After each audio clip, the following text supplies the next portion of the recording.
Over the past few months, there's been increased speculation from the BL3 community that it's being abandoned in favor of newer projects. The announcement of Tiny Tina's Wonderlands, scheduled for an early 2022 release, pretty much confirmed this. So now Gearbox has to divert their energy away from BL3 and towards this new IP for it to be successful. The community basically predicted this months ago, way before I would even begin to entertain the thought of this game being abandoned. As a lifelong Borderlands fan, I think I've been in denial about a few things. The number of concerns raised over the last few months, and an overall neutral at best reaction to what was the largest content update since Mayhem 2.0 was released, has caused me to analyze the situation from an objective point of view. Up until recently, I didn't see much validity in some of the complaints from the community. I would typically attribute this to the age-old adage of never being able to please everyone all of the time. There's always an influx of saltiness with each hotfix or update, so I didn't pay it much attention. That was until recently. Here are my thoughts about the current state and potential future of Borderlands 3. This analysis will be as unbiased as possible, but also understand that I'm a lifelong fan of the series and being 100% unbiased is just not realistic. With that out of the way, let's take a closer look at the evidence to really find out.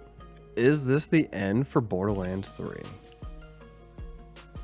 Borderlands 3 was released in September of 2019, just under 2 years ago. In this short time, the game has had amazing support from the devs in the form of regular hotfixes and patches, quality of life improvements, and a significant amount of additional content added to support the endgame.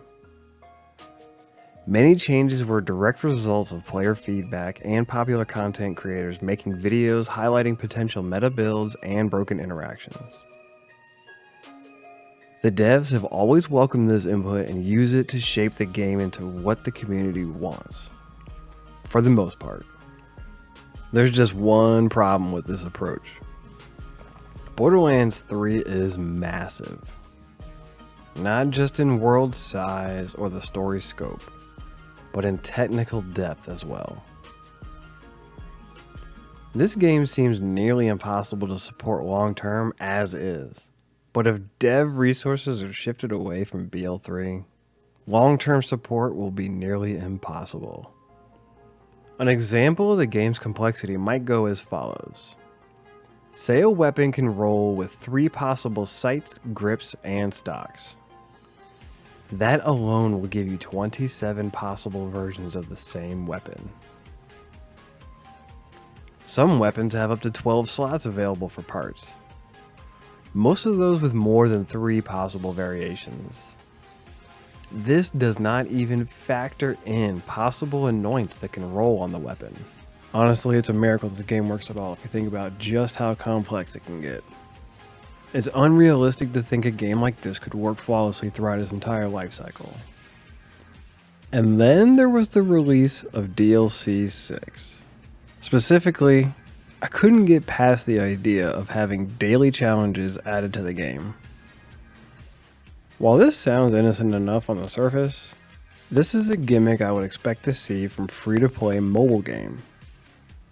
Vault Cars and True Trials were weak attempts to add replayability and more in-game content. Having to unlock an item twice to have it anointed is needlessly tedious. The drops for True Trials are an absolute joke considering how tough the boss was at the end. And while we're talking about embarrassing gear, the black market machines are laughable as well.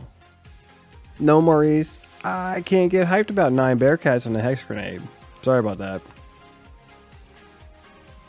Next, we can look at the raid boss, Hemovorus.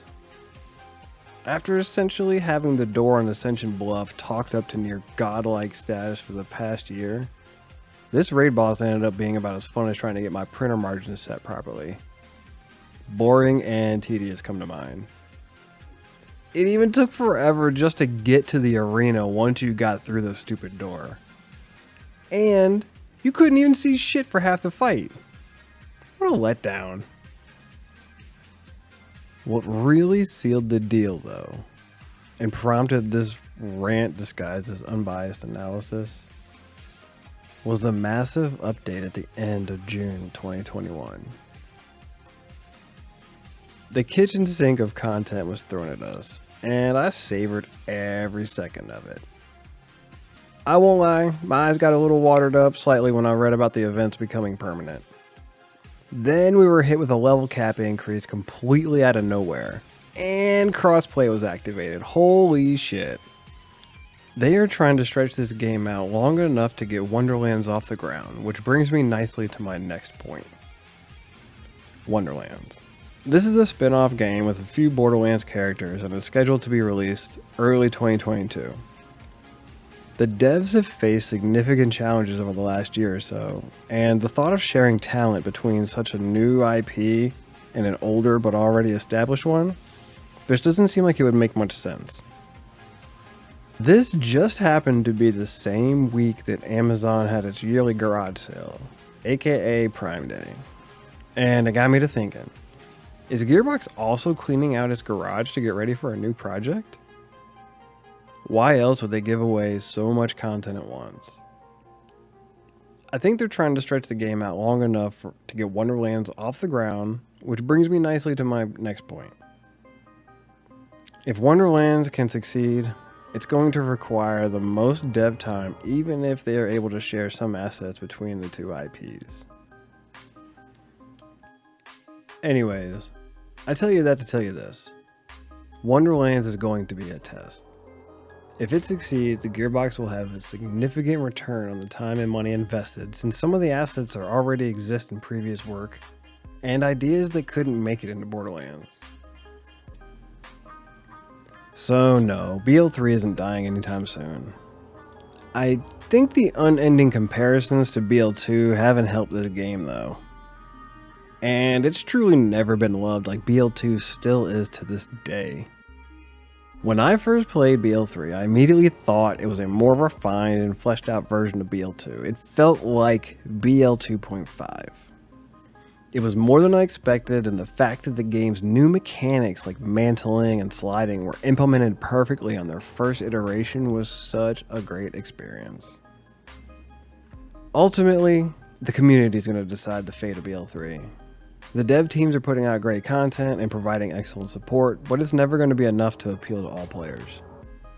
As long as we can respectfully agree to disagree as a community and allow others to voice their concerns in a constructive manner, BL3 is going to have a fighting chance to survive. Either way, the future is very bright for this franchise, and I'm looking forward to being a part of it. Thank you for watching. Be well and happy farming.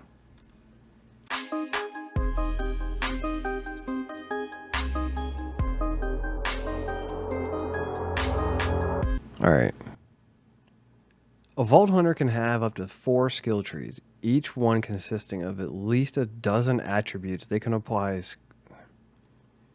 You can apply. Fuck. I'm done. I need a break. I'm done with this.